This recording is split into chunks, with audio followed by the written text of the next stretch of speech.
Good evening, everyone. Got it. So good evening, everyone. This is what an experience preparing for the last few weeks for this class. There's a study that's been done by the US government about learning and retention, which says that 10% of let's just say remembering or receiving information is retained when it's just verbal. So if someone talks to us or we listen to a lecture in college or a class in a temple or a church or a synagogue, we're going to remember 10%. Now, if someone engages us and we actually participate, some kind of interactivity, then it goes up to 20%. And if we get to speak about it, or watch it, it goes up from there because it's visual, right? But when we teach someone else, when we prepare, like I went through this exercise and teach someone else, our retention goes up to 90%. So in going through this process, I want to encourage each of you to share with others any topic that you want, and you'll find that your retention of that topic goes way up. Now, my Guru Maharaj, Tamal Krishna Goswami, he gave me many instructions, and one of them that I did not do was he knew that I would learn and retain much more information if I taught someone else. So he encouraged me to go to various homes of congregational members here in Dallas, Texas, and give Gita classes. However, my schedule in my mind was too busy, so I didn't really do that, maybe once or twice. But the realization or reflection from preparing for this class has been overwhelming. It is such a broad topic. You may be totally encouraged, or you may be disappointed in the answers that we come up with. But as we start, obviously transactional, the way you see my background, right? So it's a credit card and you get something, and it goes from the computer screen to another computer screen delivers. That's classic, Amazon or whatever material style of, I'm just looking to see how I can,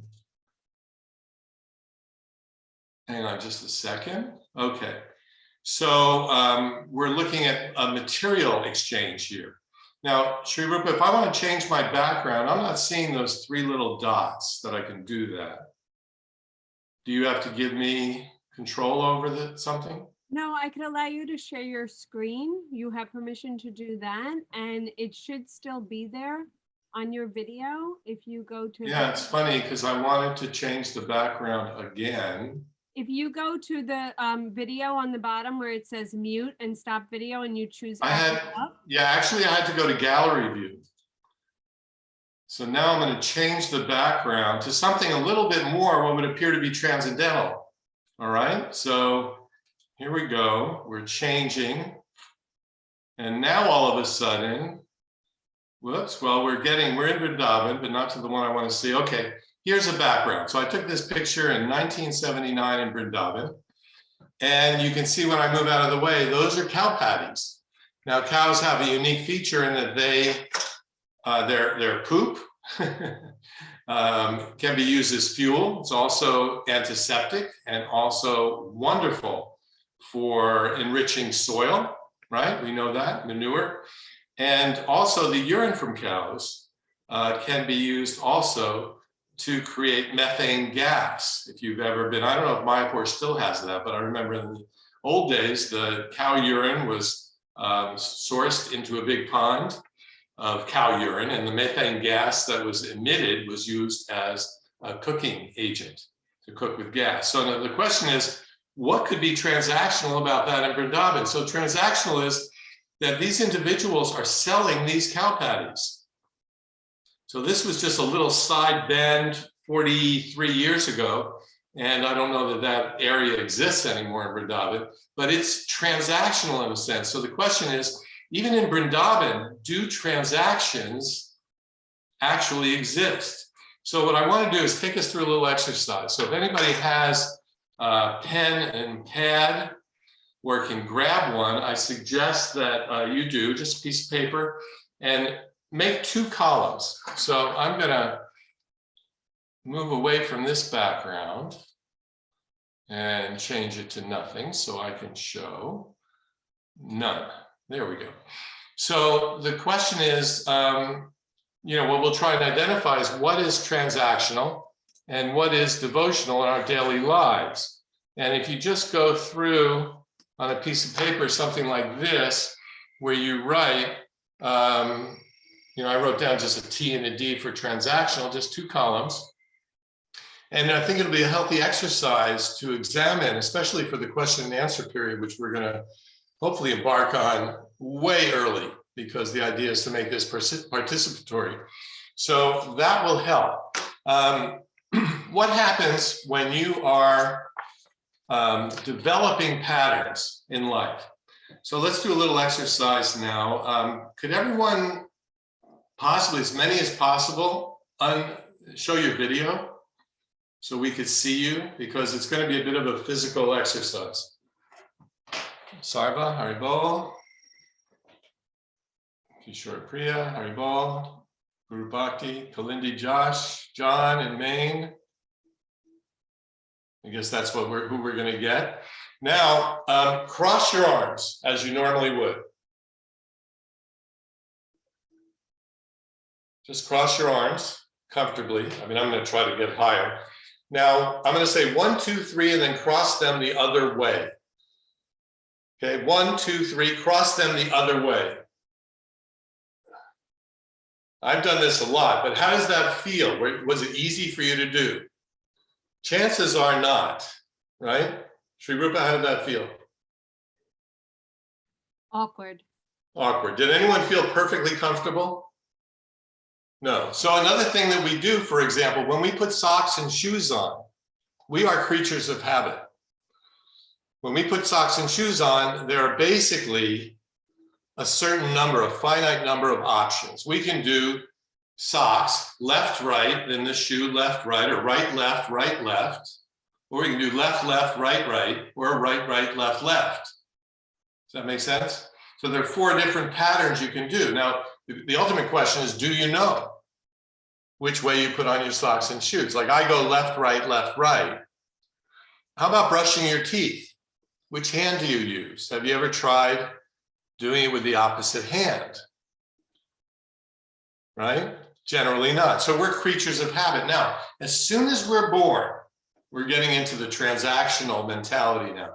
As soon as we're born, babies learn that they need to do something to receive something. So that's transactional, right? They'll cry to demand food. Dogs will bark to demand to go out for a walk or to eat or whatever they want attention for. And human beings do the same thing. So we are creatures of habit who are trained since birth in the material world to be transactional. Now, the question is transactional bad? So I did some research into Christianity and also Gaudiya Vaishnavism. As we know, I looked up to see what Prabhupada said about transactional.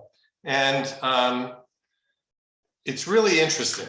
So later on in life, when we learn to be transactional, right? What happens if we don't get what we want? Materialist speaking, what's the habit that generally people accrue? Children, they get mad, they throw a tantrum, they throw a fit, right? They get aggravated, they get agitated. So later on, it turns into things like road rage, right? People get angry. Where does anger come from? Their expectations are at a certain level. They become frustrated when their expectations are not met. And then what comes next is usually anger. So transactional ties in with expectations. If I do this behavior, I'm going to get this. It's the old, piece of cheese in the maze routine, or Pavlov's dog. I haven't read about that lately, but, ring the bell, the dog gets trained. Everything works transactionally. So in Christianity, I thought it was really interesting when I looked it up, is there's even a movement who is fighting against what's called transactional Christianity. Now, John, you were a Jesuit priest for 10 years, since we're friends, and I know that. And have you ever heard of transactional Christianity?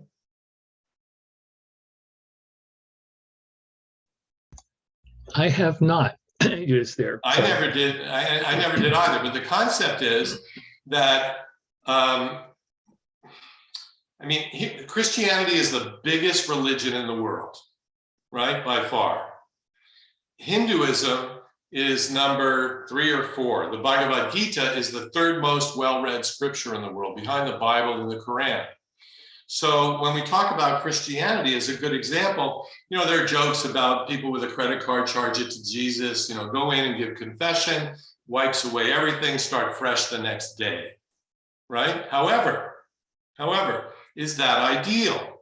So many would say that because Christianity was presented and is still presented for the masses, Jesus's message, as wonderful as it is for the masses. There are a certain number of people in the world, great numbers, millions and millions, who can, relate to simple instructions. Ours in Gaudiya Vaishnavism is a little bit different in some ways. So there's a movement against transactionalism so that people focus on devotion as a mentality instead of transactions. The way I look at it is, it's a transition. So here's a metaphor. You've got the river coming into the ocean. The ocean's here, right? And we've all seen those areas where it's a blur. Is it a river or is it the ocean? So it's partially salt water and it's partially fresh water. And it's merging, it's interacting like that. And we are similar. Our behavior patterns are similar. Sometimes it's our higher self, and sometimes it's more of our material or lower selves. So the transactional concept is not bad within itself. That's the main point I want to make. What's an example in our teachings about transactional behavior? How many of you, if you could raise your hand, if you know the story of Sudama Brahman? Right? Most of us, not everybody, but I'll kind of share it concisely. So Sudama grew up with Krishna in Vrindavan. Krishna, as he got older, moved to Dwarka, huge kingdom. I don't know if there were castles or mansions, palaces, I guess would be a better word. And Sudama was very, very poor. It's a long story behind that. But his wife, Sushila, she was struggling so much, and she said, Krishna has everything. You were his friend. You played with him as a child. Can you please just go to him and ask him to help us a little bit? And, usually when you go to visit somebody, you bring them a gift, and all they had was flat rice. So for those of you that don't know, or chipped rice, actually. So for those of you that don't know, chipped rice are the little pieces of rice that break off that aren't even worthy of selling. That's all they had. They were that poor. So he brought this little bag of chipped rice, and he was so embarrassed when he was brought to see Krishna that he hid it. Krishna saw that, right? And immediately received it because of the humble devotion.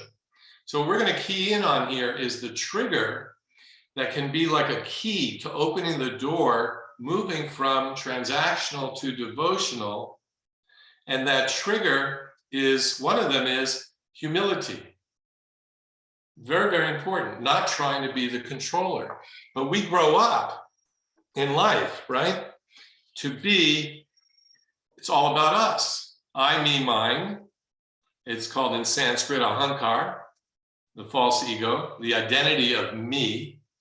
I want this, I need that. This is what I need to survive. I need this, I need that. It's all about receiving. I want to be served. Not that healthy if you want to move towards devotional. However, at the same time, Prabhupada, I've got so many notes, it's going to drive me crazy if it doesn't drive you. Prabhupada All right, we will get to, yeah, Prabhupada always said, you know, he talked about unconditional love. And what example did he give? Can anyone remember the most common example that Prabhupada would give of unconditional love? Anybody? A mother for the child. A mother for the child. Who is speaking? I couldn't see. Raise your hand. Is that Indira? No, somebody said. Prabhu. Oh, Sarva Brajbhumi. Prabhu. Yeah. Yes. Yeah, Sarva mother Prabhu for is a the child, one. right? Yes. Having a little trouble. But mother for a child is the example that Prabhupada would give. Unconditional love. She doesn't want anything in return, but she wants to give. Now, how many of us feel like we're in that position, if you will, of offering unconditional service or love, no matter what? And if we are, to some extent, what percentage? So my point is here, as we're all adults and we've reflected on these things, is as an exercise, let's write down, and we'll go around and each of you can say one thing that you feel is transactional, that you feel you could move to devotional. It's just an exercise. So what is one example? We'll do this again and again throughout, I think. And I may call on you, but you can raise hands or use the. Is anyone ready for the first one? Just one item that might be transactional in your life that you've, Sarva?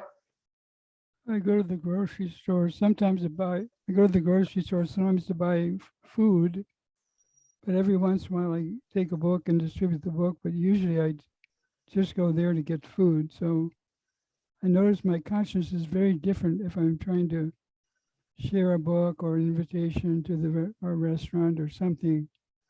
But in that sphere, it's mostly transactional.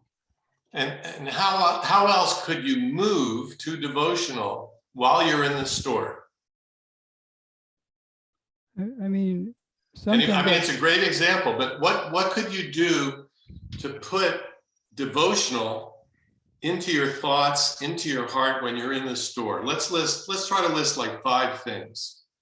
if I dressed as a devotee, you know, in our Krishna movement, sometimes we dress in exotic. So that might help you. That would help me be in the mood. Okay, so your dress might help you. Whether it helps others or not, you know, we don't exactly know. It probably depends on the person, and most not so much. But so dress could help you, right? Yeah. Okay, what else in a practical way of how you can shift your mind that's more internal, intrinsic, rather than extrinsic? Dress would be extrinsic or external. If I'm Not necessarily, I'm sorry, but go ahead and then we'll ask others. okay, maybe others can contribute. Anyone else? You go into a supermarket or a grocery store or anything, any marketplace. How could you convert that experience from just going to hustle in, run an errand, come back, forget about the, yeah, just what could you do? Where could your mind be?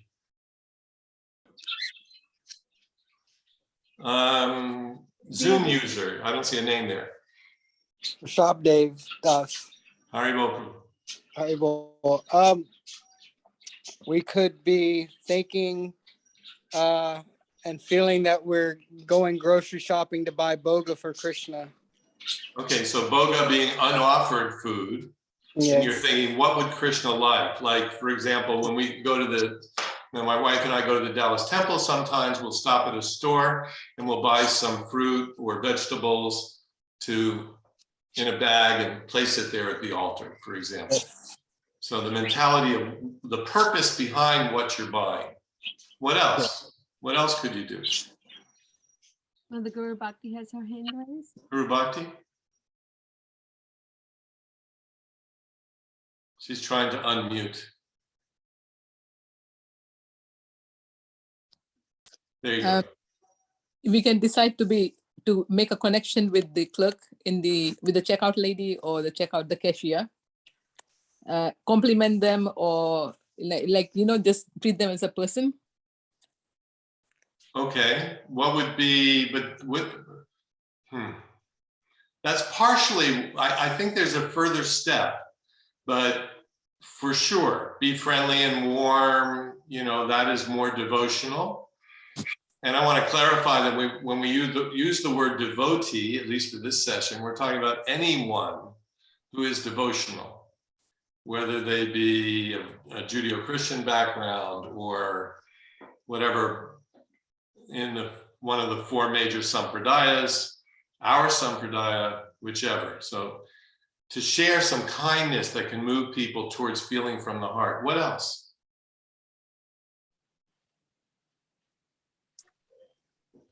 Raghava Chaitanya Prabhu.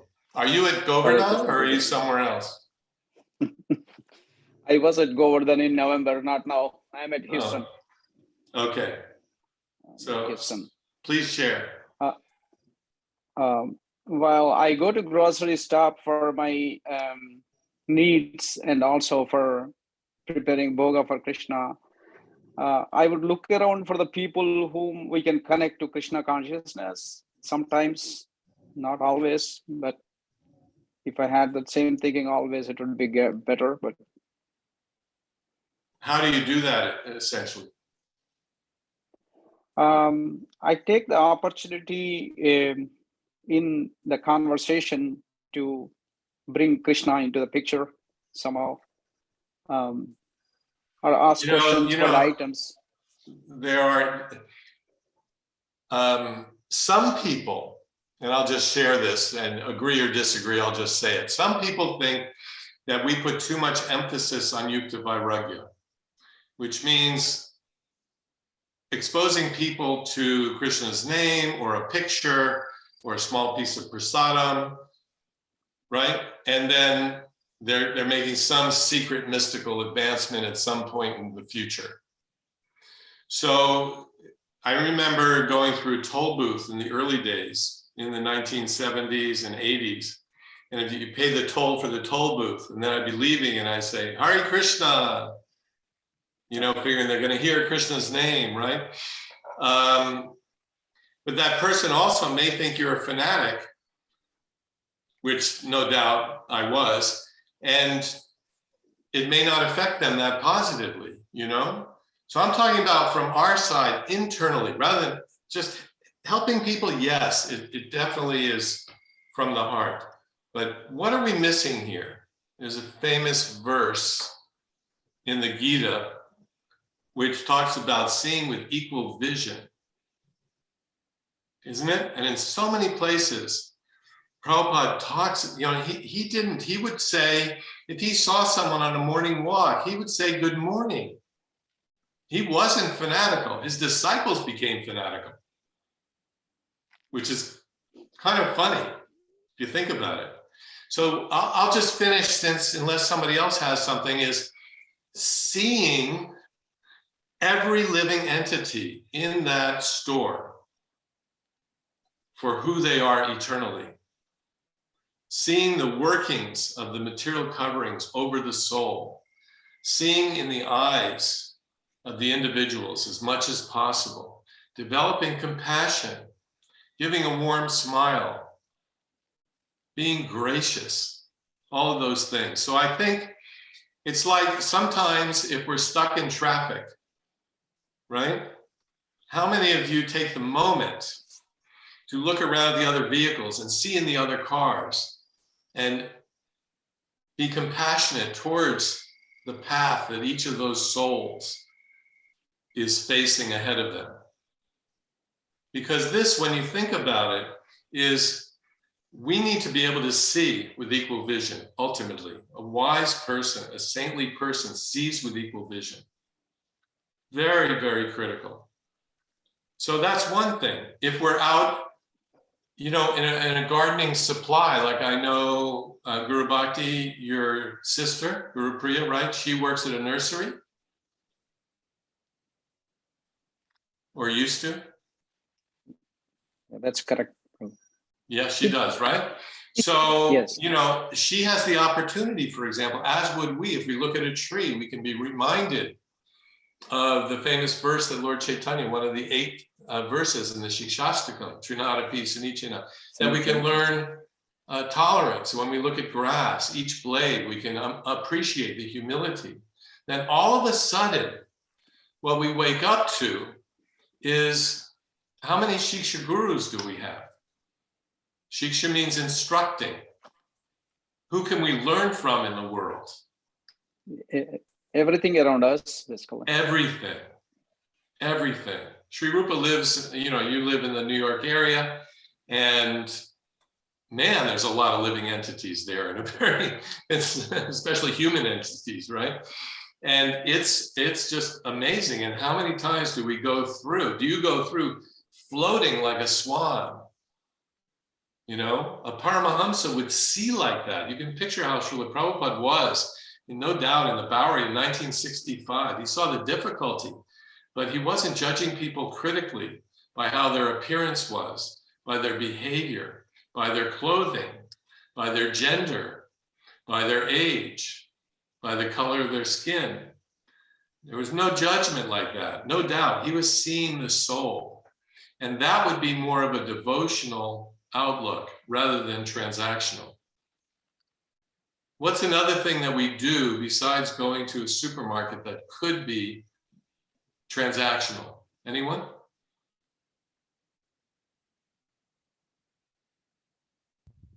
At work. At work? So what kind of work do you do, Kishori Priya? Or Brajabhumi. who? I'm sorry, Brajabhumi. If I don't wear my glasses, I can't see. Pardon me? Like Sri Rupa Mataji, I'm a teacher. What grade do you teach? 2nd grade. My hat is off to you. Elementary school teachers are the best, I think. So when you, what the question is, and this is a challenge, but respectfully, during the day, right, your patients can wear thin, right? No? Oh, yes. I was expecting a yes. So my intuition was correct. Sri Rupa, you teach 4th grade. Patients, 5th grade. Patients, you always have unlimited patience. Now, what if your vision was seeing the soul inside those little bodies and seeing the coverings of the behavior patterns that are influenced by the 3 gunas, passion, ignorance, passion, and goodness, the 3 modes of nature, and you're able to be joyful because you're being activated into your true self. Now, no doubt you both do that as teachers, right? Sometimes. But the question for self-examination, I'm not putting you on the spot to ask you that question, but this question for self-examination is, if you ask yourself, what percentage of the time are you seeing that way? Rather than just externally, oh, that kid, his parents don't feed him well, he's acting this way, he's agitated. You know what I mean? Just judging like that, right? What percentage of the time versus appreciating with compassion and kindness and actual love from the heart for that individual. And that would be moving from transactional to devotional. If the fresh water is, picture the Jamuna or the Ganges washing out into the ocean, you know, the pure spiritual bliss of that fresh water and mixing with the salt water, right? And salt is an adjutant. So picture that and try to move upstream a little bit to that higher place. And that's why we're doing this exercise. That's why maybe, now transactional isn't always bad as long as it's being dovetailed or used in Krishna's service. Prabhupada negotiated with, it was Nippon Press, does anybody remember, in Japan? Or Dai Nippon. Dai Nippon Press.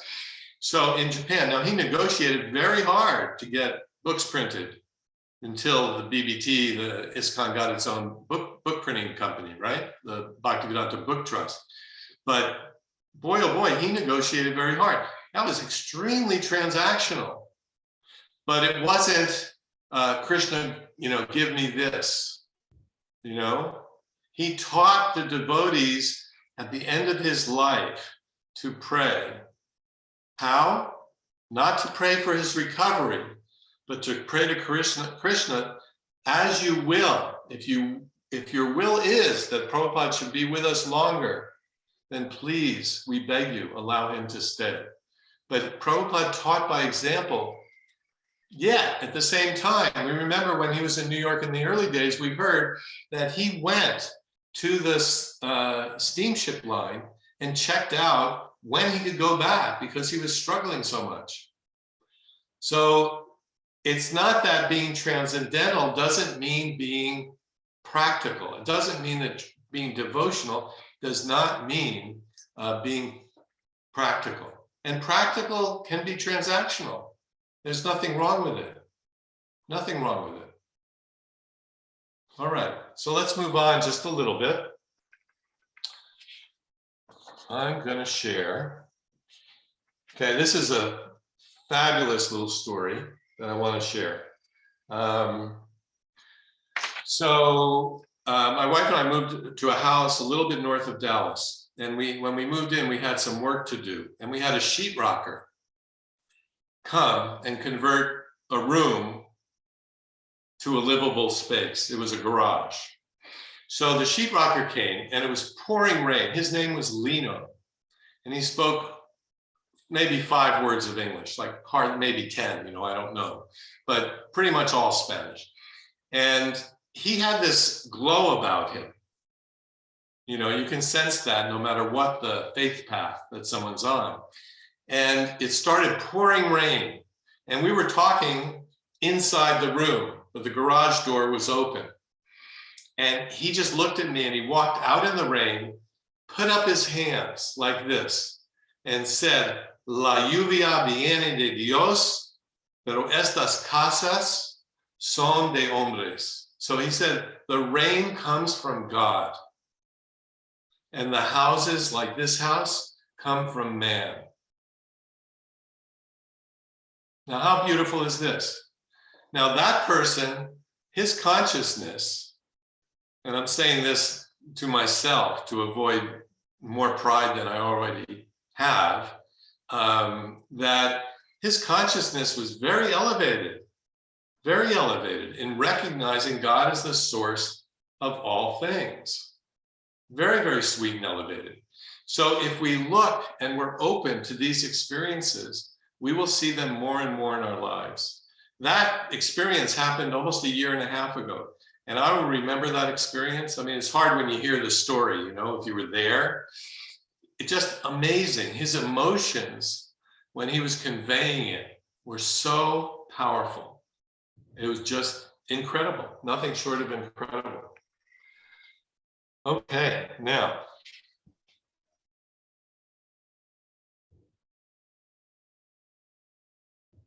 Yeah, okay. So let's talk about, all right, this is kind of interesting. Let's compare Christianity and Jesus, God, Jesus, to Krishna and Guru, just for a minute. And there's a little bit of, an angle here where transactional and devotional is contained. Bear with me, give me a little bit of leeway. I'd like to share this. So in Christianity, we know, at least I grew up in a Jewish faith, God is feared. He's standing on sitting on a throne. He's got a long beard.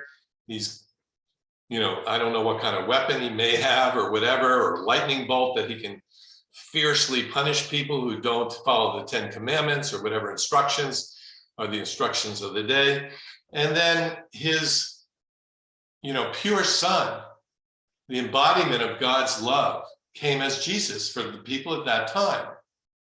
So in that sense, our path in Gaudiya Vaishnavism, assuming, you know, we're all kind of in that lineage and path a little bit, at least a little bit, is reversed. Krishna, God, is ever joyful, playful, mischievous. Prabhupada used the word jubilant. Jubilant. I don't know, like a hip, hip, hooray, you know, totally jubilant. And yet, Krishna sends teachers in a descending process, disciplic succession, one teacher after another. And we know that the word guru, teacher, is also a bit of a mixed thing, you know, it's not like the priest who can just take your confession and then everything's clean and then start over again the next day. But rather, the guru is a teacher who takes his job very seriously. And that means that that teacher, as Rajbhumi and also Sri Rupa Manjari, who are teachers of 2nd and 5th grade, respectively, they know that sometimes you have to be stern. So that's the teacher's job, to be loving but stern. I find it kind of interesting that it's sort of reversed in our path. Now, whether it's easier to turn devotional in Gaudiya Vaishnavism or in Christianity, I think ultimately it's beyond our power and we get what we're ready for. You know, that God is always directing the movements of the wandering souls, the jivas, always observing as the witness.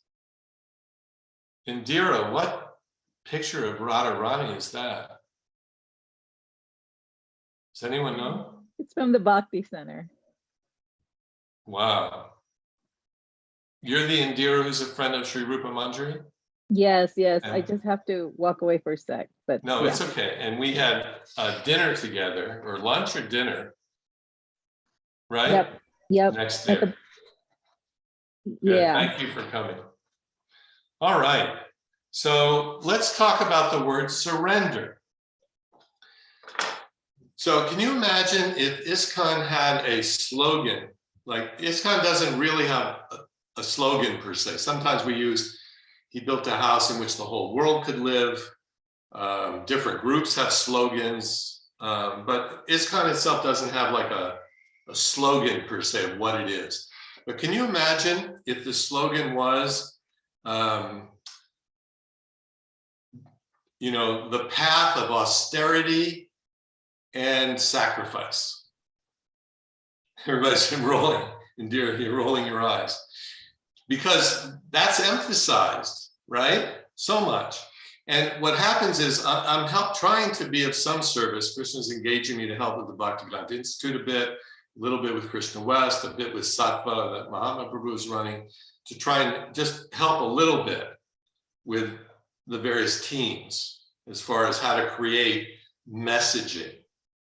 So it's kind of my background. And, you know, what happens within ISKCON is we tend to judge rather than celebrate differences. Differences get judged. And critically judging is a very dangerous thing to keep us in material transactional behavior, as opposed to either devotional transactional or pure devotional. So I wanted to share, and this is, you know, for any of you that have done presentations, you know as well as I do that I'm talking to myself, because it's purifying and uplifting our own mentality that really matters. So not bickering, not judging, not criticizing, but celebrating. For 55 years in, we're doing quite well. Quite a ways to go, but still we're doing quite amazingly for 55 years in. I like the word saranagati, the Sanskrit which is translated as surrender, but it really means devotional surrender. Surrender to me is like, you know, you're in the wild, wild west or in a military battle, and then you put up the white flag, you know, and you wave it and you say, I'm surrendering. You're giving up and you're going to go to prison. But the connotation in Sharanagati is very different. So I wanted to just share that. Now, Garuda Prabhu, who is a disciple of Srila Prabhupada, one of the things that he shares regularly is it's not about perfection, but it's about progress. And I think that's an important thing for us to keep in mind also. So let's say you're at that grocery store, right? And you catch yourself. And wow, so I caught myself, and now let me focus. Let me look at these people instead of judging them. Like these days, I go in, I'm very cautious with wearing masks. And if somebody's not wearing a mask, I go a little bit like semi-ballistic inside. And I'm like, that person's so selfish. They're not, like that. I got Guru Bhakti echoing in my ear that we should all be careful and wear masks. So it's just, we should be compassionate, very, very important. Even if somebody's doing something that's rude, it doesn't mean be blind. It doesn't mean don't stand up for yourself, but it means at least understand seeing with equal vision, that the soul is the soul and the body is just a vehicle that's temporary. All right, here's a little conversation from 1975, February 12th. Srila Prabhupada in Mexico City, a room conversation with a Sanskrit professor. Prabhupada said, transactions without true love are material. Transactions without true love are material. It's a direct quote. And then he was referring to Bhakti Yoga, practicing Krishna consciousness or God consciousness. And he said, but this transaction is different. Why? And he said, because there is no price for it. There's no value put on it. It has infinite value. And how can you purchase that? Remember the story of Sudama Brahman. It doesn't take much. Because what did Krishna do when he got that little chipped rice that was virtually worthless in a rag? And he's there in Dwarka in his palace. He embraces Sudama Brahman, who's so embarrassed. He converts the home that Sudama and Sushila live in into a palace. When Sudama Brahman returned, he didn't even recognize his home. And that's meant, whether we believe it factually happened or whether we believe it's allegorical, it doesn't matter. The point is that Prabhupada is putting no price on bhakti, no price. And he said all other transactions, this is word for word from this transcription, there is exchange of price. We have to give something to get something. And he said, here, there is no price. So out of love only, one can take it, but not by paying any price. So you can receive. Krishna's always giving, right? Always giving. He's just waiting patiently. Remember, time does not exist. Time is only noticeable in the realm where Krishna resides in his original form, because of its absence. It's conspicuous by its absence. Here, relatively, like sometimes I'll be talking to people, friends through business or whatever, about being a vegetarian. So fine. So for 39 years now, pretty much, I haven't eaten any meat, fish, or eggs. 39 or 49, 19.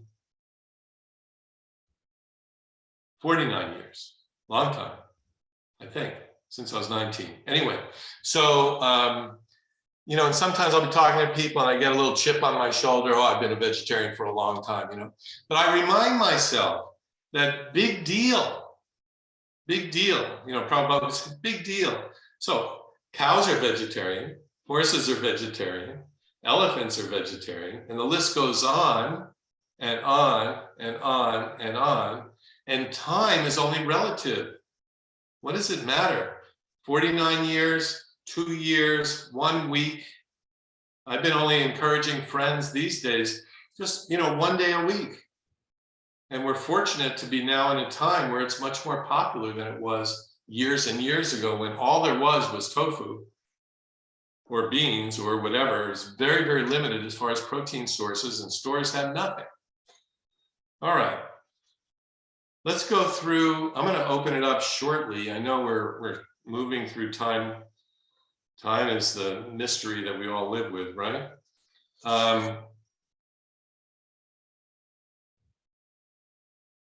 Good. Okay, we're doing just fine.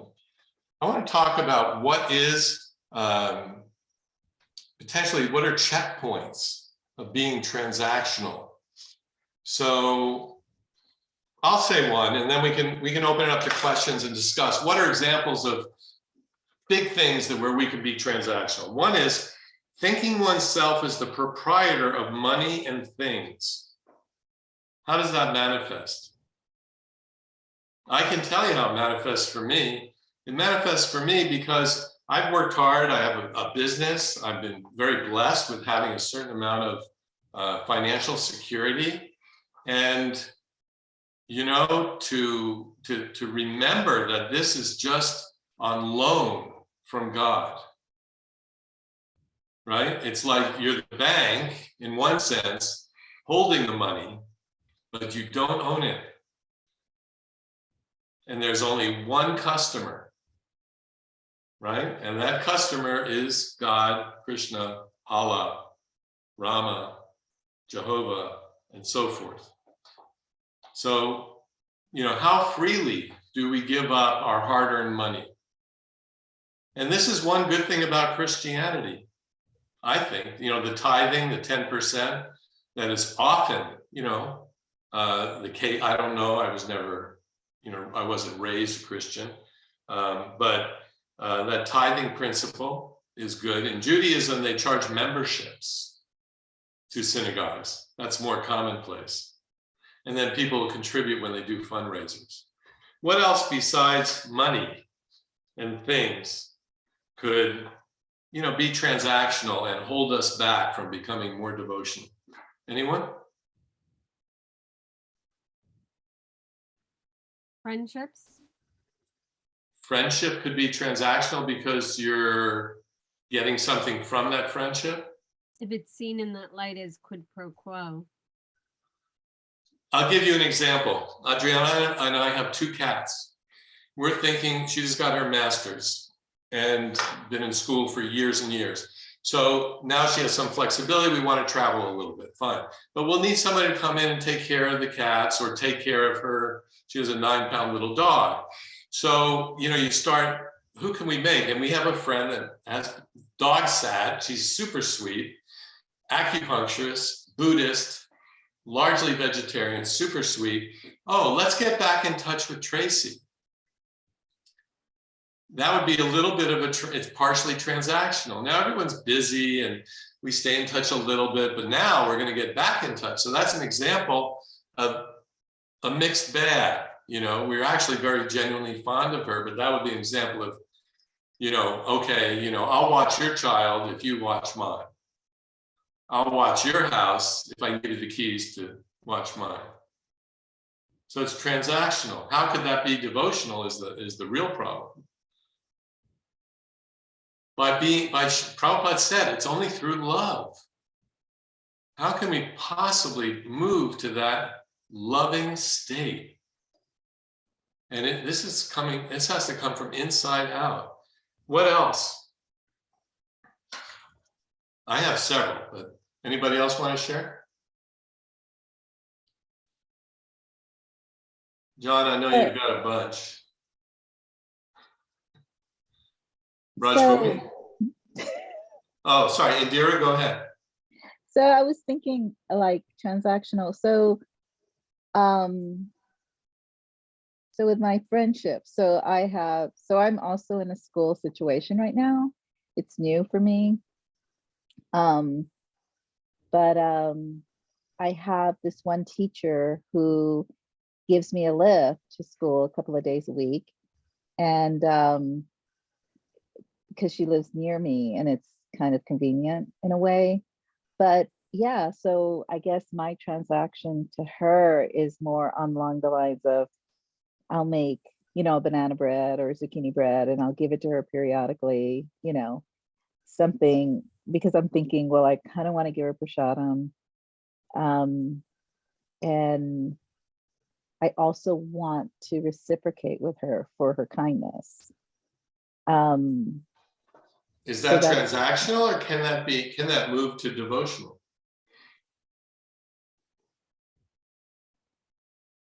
I mean, it's not really I guess it's not really transactional. I mean, she's not I mean, asking for it's that anything. confluence, isn't it? It's that place where the sea and the river flow back and forth into a mixture.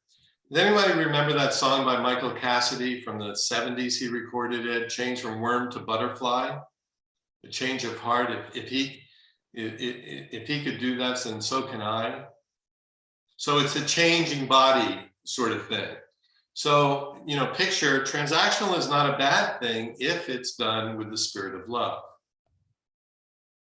Prabhupada used the term transactional, but he connected it specifically that it's either directed with love or not.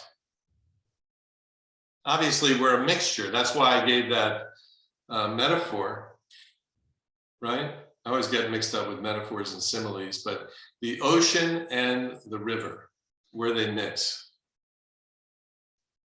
So I would say that's a mixture, because you have a soft heart. Personal witness. Prabhu, there's a comment in the chat. It says connected to the intention, I believe it says, which I think is a really great point, because the intention is what can make it not transactional and more devotional. Yeah, intent from the heart. Very good. That's Adriana. Thank you. All right, I'll just share a couple more. When we think we're ourselves as the doer, this is a tough one to overcome. Because when we're doing, everything is influenced to be transactional in a material way. Because as we think we're the doer, Krishna is pushed aside. God is pushed aside. Rather than accepting the fact, being able to speak is a gift from God. Being able to communicate on a phone is a gift from God. Being able to hear, being able to see, being able to smell, being able to walk is a gift from God. Appreciation and gratefulness. Gratefulness, very important. Another one would be a sign of, being more materially transactional is when we get offended by somebody, or we become critical, judgmental, impatient, or angry, unless those feelings. Remember, I spent a lot of time with His Holiness Tamal Krishna Goswami, who was definitely on the fiery side of the spectrum, very determined, very loyal to Prabhupada. He was, to me, the ultimate Prabhupada loyalist, although there are many. And he had a fiery personality. So they're not transactional in a material sense, that kind of behavior that we would judge maybe as harsh, critical, not ideal, not friendly. We all want love and friendliness and joy around us, but the world's not necessarily like that. So some of the behavior that we receive can be devotional, even if it's a bit rough. If that person's coming from the place that, hey, we're doing something that's really devotional here, and you need to learn this lesson to be patient or not, or do this in a different way so it's a little bit better. We can be corrected by our teachers. We can be. That is very possible to be. But generally speaking, when we're offended, we're critical, we're judged, we're impatient or angry, those feelings are from a material transactional sense. Here's another example, which is really, this is a tough one. Anonymous donations. This is tough for me. I'm the person who has trouble doing donations anonymously. I want a little bit of recognition. Like, why isn't my name up there? How many of you give donations regularly I mean, obviously, if you go into the deity box and you stick a $20 bill in or whatever, I'm talking about if you give like $1,000 towards a book distribution for the marathon or for a new whatever projects that's going on, or 5,000 or more. You know, some people I really, you know, admire those people who give large sums and then you see it's anonymous. It's a real good test. It's a test that I have yet to pass very well. How about fostering a child? Someone is fostering a child. Some people do it for the money they receive. And some people just do it because they want to. There was a woman who worked, I was going through some physical therapy for an injury, and she was young, I mean, maybe mid-20s, married, and she was fostering 3 children, her and her husband. And they didn't start a family of their own just because they wanted to. Very good. I mean, she's a Christian, I would call her a devotee. Right? Not to create walls. I don't think Prabhupada wanted us to create walls. We and they, you're in or you're out. Remember, we're one of the most sectarian appearing, non-sectarian movements in the world, which is such a paradox. So we are at 8 o'clock. If there are a couple of questions, we can field it. Other than that, I just want to emphasize that this is about balance. It's about awareness. As someone said in chat, it's about intention. This type of discussion is a reminder for all of us, more and more, to see all entities, not just human beings, all entities to be compassionate and inspired by. We can learn so many good things, from a little puppy to an inchworm, to an ant following in line, to the tolerance of a tree, so many ways. But it is about progress and not perfection. So this should be, I hope that everyone became encouraged and a little bit nourished with some thoughts that tomorrow or later tonight, or when you close your eyes to take rest, that you feel the presence of your neighbors and all the energy around, and you feel the spiritual source of all those embodied souls. So I'll stop here. Any questions or comments? Raghava Chaitanya Prabhu. Hare Krishna Prabhuji, Pranam. You remind me of my Guru Maharaj because you put tilak on so perfectly. Tamal Krishna Goswami was meticulous. Meticulous. I don't know how many hundreds and hundreds of times I saw him put on tilak.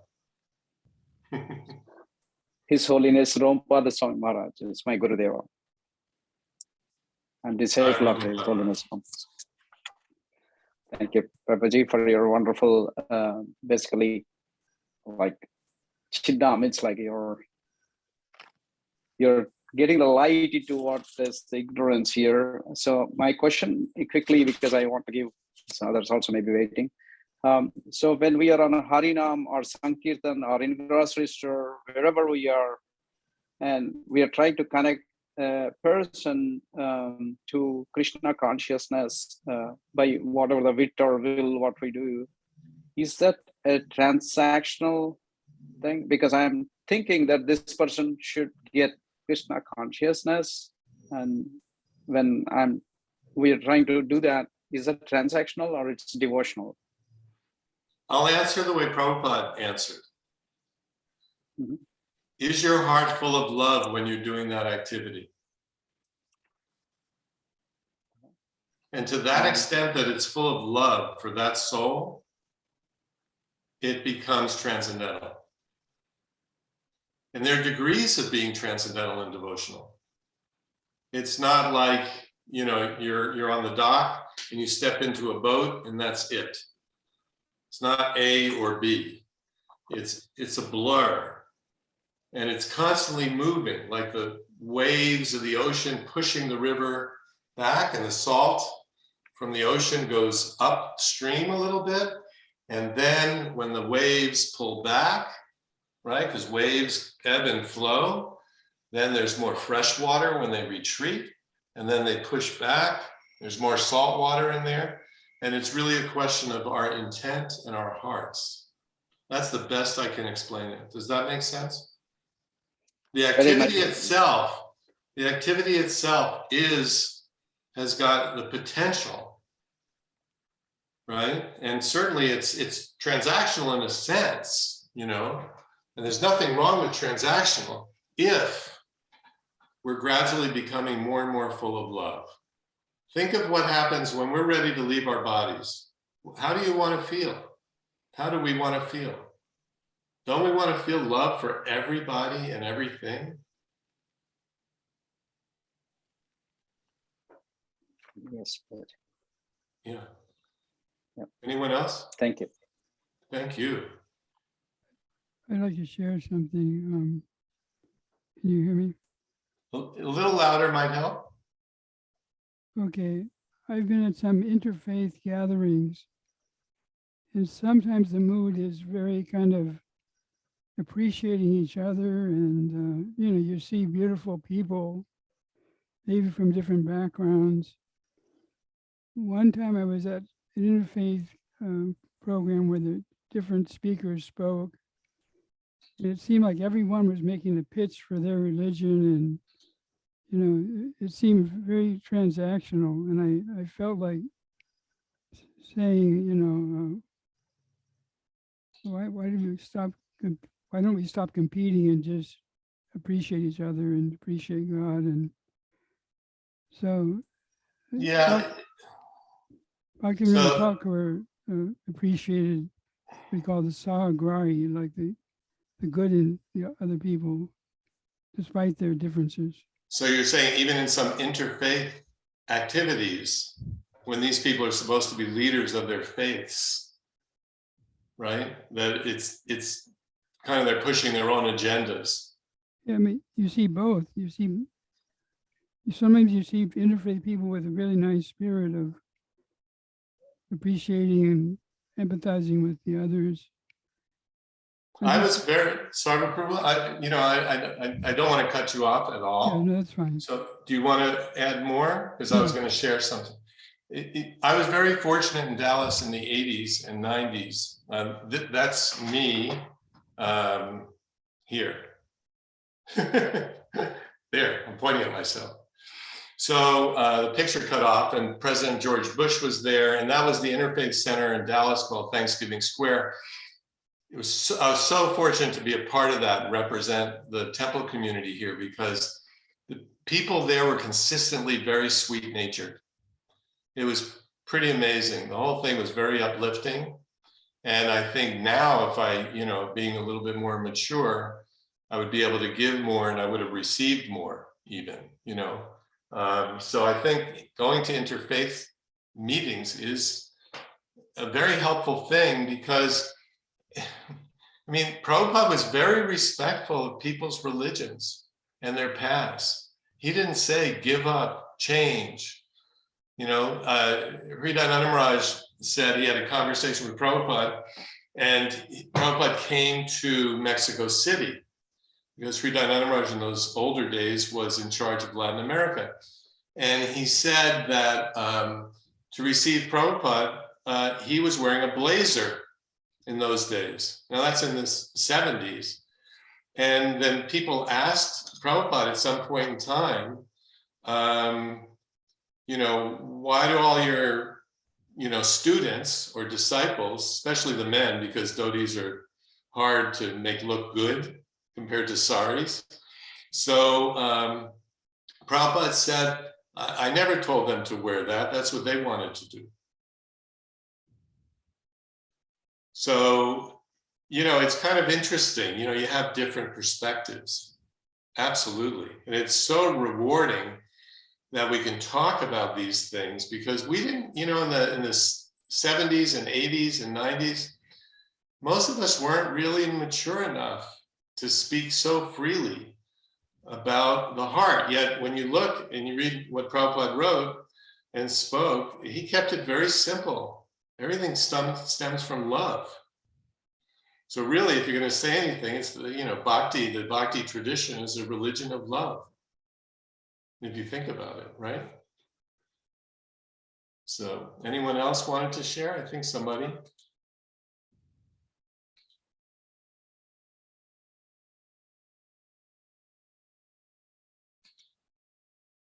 I'll share this picture. I took this picture in 1975, Prabhupada in the Honolulu airport. So fortunate. So full of gratitude these days. I have a question, or actually I have a comment, Prabhu. Please. Do we I get was to just see you? Do we get to see you or no? Sure, I'm on my cell phone. I don't want to break the camera here. Hare Krishna. Yeah, I was just kind of reflecting, even last night with my wife. We have a little project here in San Antonio. We were speaking about just time, how difficult it is to kind of capture it, and the necessity to kind of create opportunity for people. We were reflecting, like, after some time, you just kind of go to the store, or you just kind of run your errands. You don't think about carrying a book or an invitation on you, because you're so busy, wrapped up in those kind of activities or other errands you have to do for your center or personal, whatever it is. Like, I don't know, I'm just speaking here, like, what do you think about time and Krishna consciousness? In one sense, we have to be like transcendental and in the mode of goodness, but we also have to balance like urgency to expand the movement locally and globally and within ourselves. Yeah, that's a whole nother topic, but it's a really good question. And I could tell you that I may be a little bit qualified to talk about it now, but I was an example of someone who was out of balance for many, many years. Many, many years. Temple president, permanent secretary for Tamal Krishna Goswami, as he called me, starting a new company, working a job to earn a living, and a new baby. All those things. And relationships suffered. And yes, when we went out on marathons, like Christmas marathons, I distributed books in the DFW airport, followed along. We had a painting business, ran a store in a mall to help raise funds, all of that, those activities. I can tell you that Prabhupada was, he pushed when he could push and it was appropriate, but he showed love when that was appropriate. I'll give you an example. When Burjan Prabhu told me in a call about a year ago that just at Guru Puja, Prabhupada had women and children and husband and wives offer a flower before the brahmacharis. He put families first. He put health first. So it is, I mean, we haven't met in person, I don't think. No, we haven't. Yeah. Who's your Guru Maharaj, may I ask? It's Guru Prasad Swami. Yes, we walked New York Rath Yatra together in June. Awesome. He's wonderful. Yeah, if you speak with him, please pass on respect, love, obeisances, everything. So he is a person who you can talk to about balance because he is such a sensible human being. And it's one of his, one of his qualities is he's very level-headed. He doesn't get neither too excited nor depressed. He's just very level. Isn't that, I mean, those of us who know him hardly have met anybody as level as him. Yeah. So I think you have a very good person to guide you. And I would ask him because he knows your practical situation. If you ever want to contact me and we have a phone call, I'm happy to do that also. Just Facebook and message, and then we can do that. Sure. Thank you Because so much. It is challenging. Yeah. We're all challenged by that, by time. But I'll tell you, even if you don't actively do something, like we're we're doers, we're kind of like, I'm a maximizer type of person. But even if you don't, assertively pass out flyers or whatever, it's moving the heart that is going to change the world. Prabhupada didn't distribute, if you think about it, when he was on the Lower East Side, he didn't just hand out a million flyers. Rather, his devotion is what brought people in. His potential and his giving of love. He was joyous,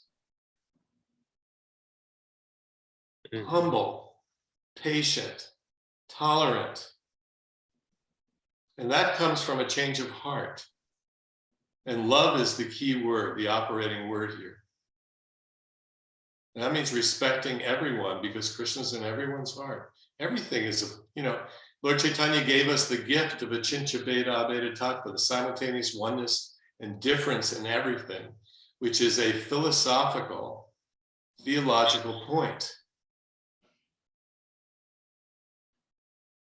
So we can appreciate that, yes, that individual is different from God, but also the quality of God. Some people are going to, like, we're, very vehement about, I had sat in on the board meeting for the Bhaktivedanta Institute last weekend. And one person, she quoted Prabhupada in a conversation saying, just keep Krishna in your heart, but establish that life comes from life. Prabhupada, one of Prabhupada's main missions was to establish that God is a person. We shouldn't underestimate the importance of that. It's very broad, very broad.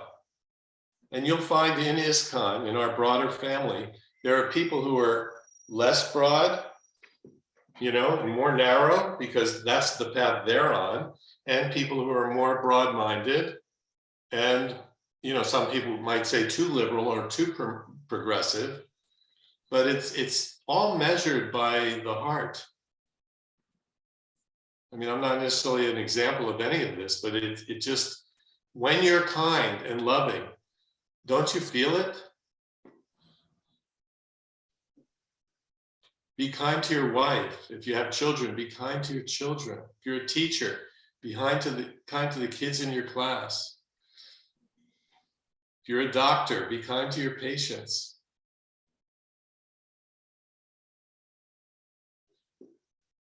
Anyone else? I hope that helped a little bit. Yes, thank you. Appreciate But it. it's a tough balance. That's why I'm offering, if you ever want to chat about it. Sometimes it's working a little bit smarter and not quite as hard to allow time. Because I sacrifice relationships for service. And you pay the price. It's not really that sustainable.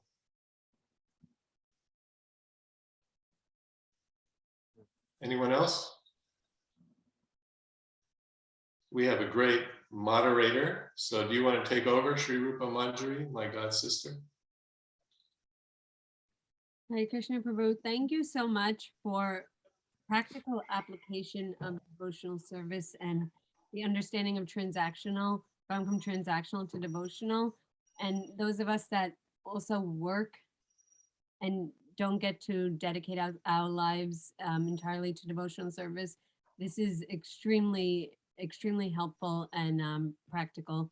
So thank you so much for such a wonderful class. We really enjoyed having you here at Simply Wonderful Fridays. So we hope that you will come back again soon and take us even deeper into this. Thank you so much. It's all Krishna's mercy. Thanks to all of you for sitting through everything. Thank you, Prabhu. Hare Krishna.